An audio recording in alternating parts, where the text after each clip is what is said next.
Hi, and welcome back to the DPAF podcast format.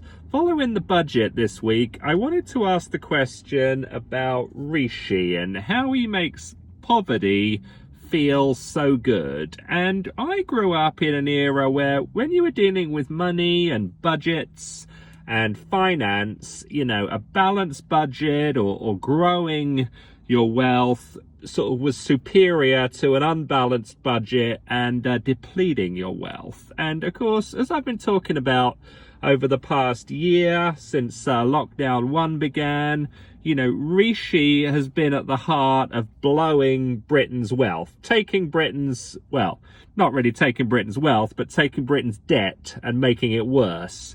It'd be bad enough if he was taking Britain's wealth and depleting it, but of course we're a country that began this crisis with 2 trillion in debt, and now we are well on our way to 4 trillion in debt. And it made me think about what would Rishi have to do to be doing a bad job, because last year, Britain's economic performance was the worst for 300 years.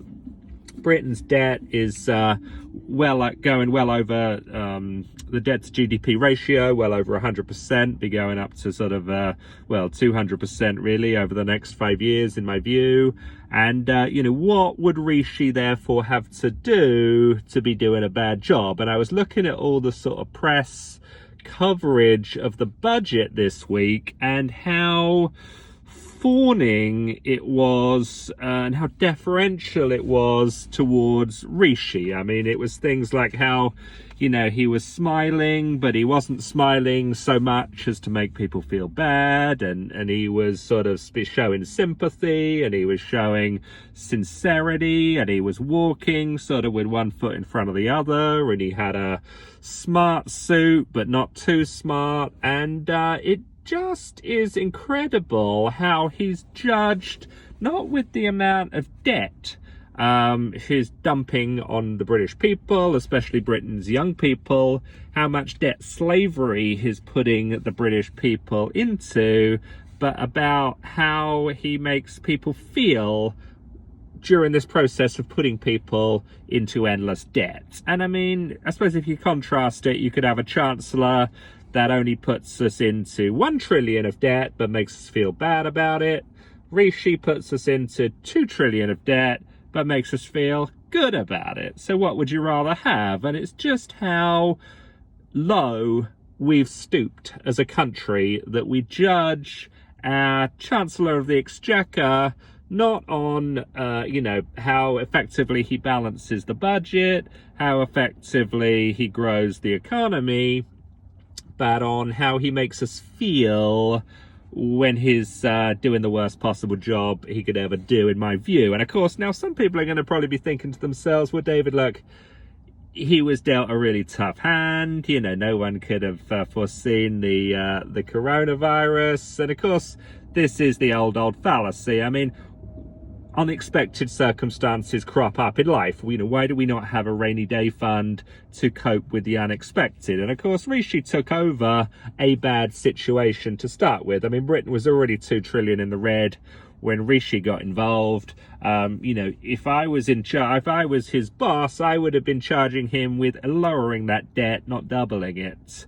And of course, with the lockdown and the coronavirus, people say, well, what else could he have done? Of course, things are going to get worse financially. And, why then do we not judge him against other countries? I mean, what about the Swedish Chancellor? What about the Singaporean Chancellor? What about the Russian Chancellor?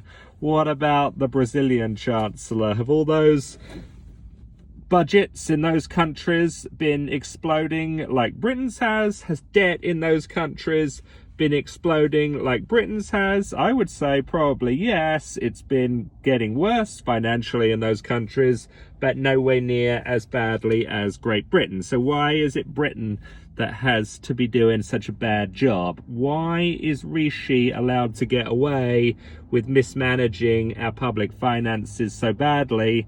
Why can't we publish a league table of how all these countries in the world have done financially since the virus started and see where Britain ranks? I would suggest Britain's going to be ranking very near the bottom of the list. Another point I want to make following this budget series of announcements, without going too deep into the minutiae of it, is why Rishi never talks about sound money, why he never talks about why we have to increase our debt every year, why we have to spend more than we take in, why we never talk about shrinking the size of government, why we never talk about protecting the integrity of the currency, why we never talk about getting off the dollar standard and getting on to the gold standard, why we never talk about the looming inflation looming inflation wave that's coming our way, and how inflation is a tax on poor people. You know, he never mentions any of this stuff. And I think there's been a sense, I mean, some people talk about the furlough being like a sleeping pill or a sedative, which of course it is, but because the lockdown could never have been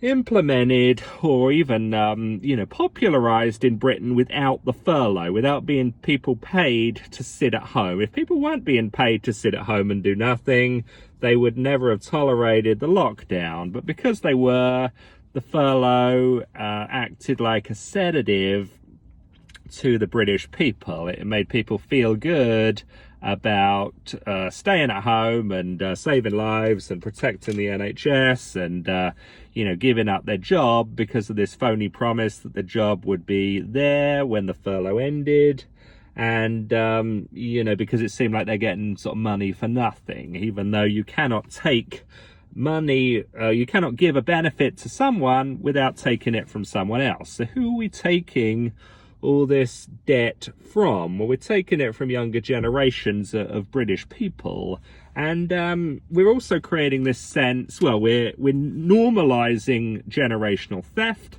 which is something Rishi has presided over, and I think we're also sort of normalizing or pulling the wool over people's eyes that the consequences of the furlough, the consequences of all this debt will not affect you. It might affect someone else somewhere and sometime, but it won't affect you, the person listening to me speaking, or you, the average citizen. And yet there's all these problems coming down the line that will affect you.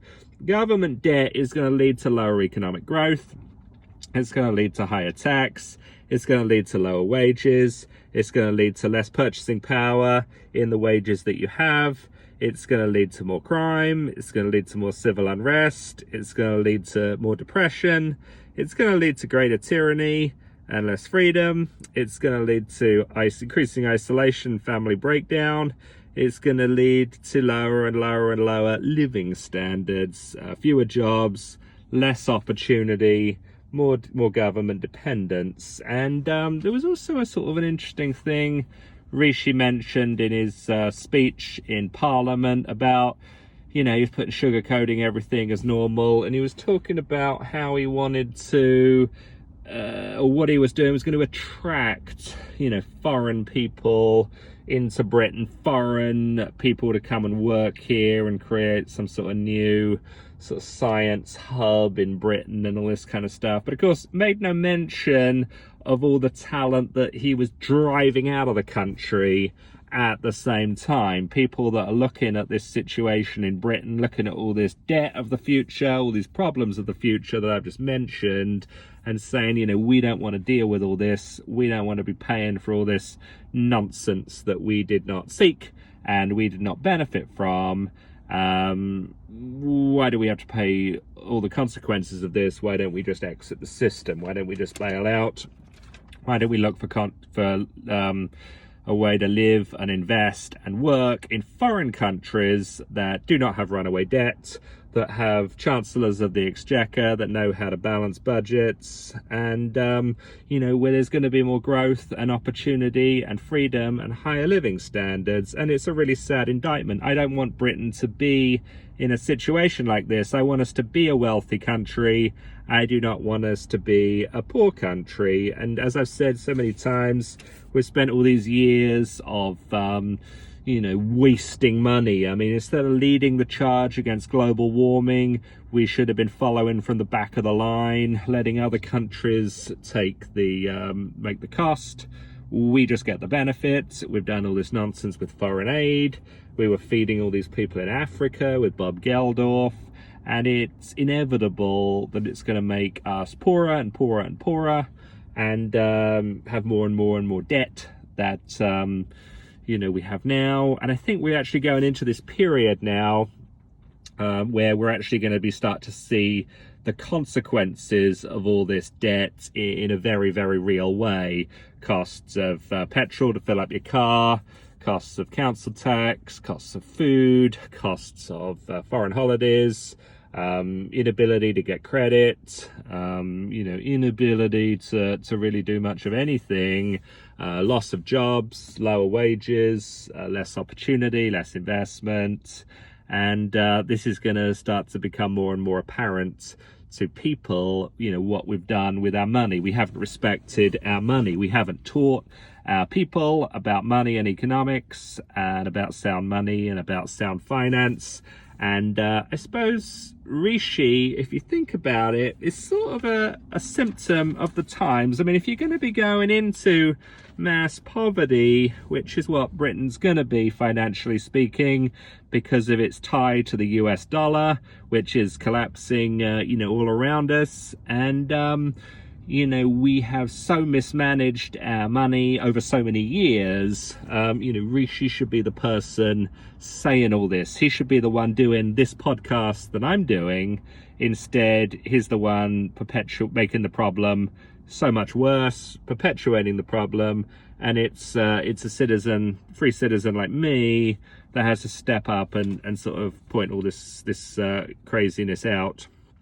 So we really need to have a new system of finance, new standards of, firstly, sound money, where we go back to a gold standard, where the people control the value of our money. I was reading about, the 1800s in Great Britain, and I think we had something like, 0.1% inflation across like the entire century, entire 19th century, and then if you look at sort of the 20th century, last 100 years, sort of 1920 to 2020, 21, we get 0.1% inflation kind of every 15 minutes. I mean, that's how significantly we've lost control of our money. We've lost the standards of having government people protect and preserve our wealth rather than just completely blow it. And there's never any sense of reducing the size of government, reducing the amount of government spending, reducing the amount of debt, reducing the amount of tax burden. I am someone that's very, very against high taxes, but having said that, I am even more against high debt, because tax rates you can change with the stroke of a pen, but debt is a much more serious cancer. Runaway debt you cannot fix with the stroke of a pen. It takes years and years and years of sacrifice to get it under control, and it has deadly consequences on the population. So if you're going to have runaway debt, you really need to have very, very high tax to pay for that. But of course, Britain's tax rates, you get to a point where you're raising tax rates so much, people just give up working. Britain's already at that point of sort of maximum taxation. We're already at the point of zero interest rates. So there's not much more that the Bank of England and the financial system can do to ameliorate the situation other than cut government spending, which is what Rishi and his friends at the Treasury show no intention of doing. So I hope you like this podcast. It's been a series of thoughts and feelings of mine, but I do think it's interesting how, Rishi is lauded and exalted for putting us into greater and greater debt and poverty, and what would he have to do to actually be doing a bad job? Thanks very much for listening. Please subscribe to the channel, and we'll talk to you soon.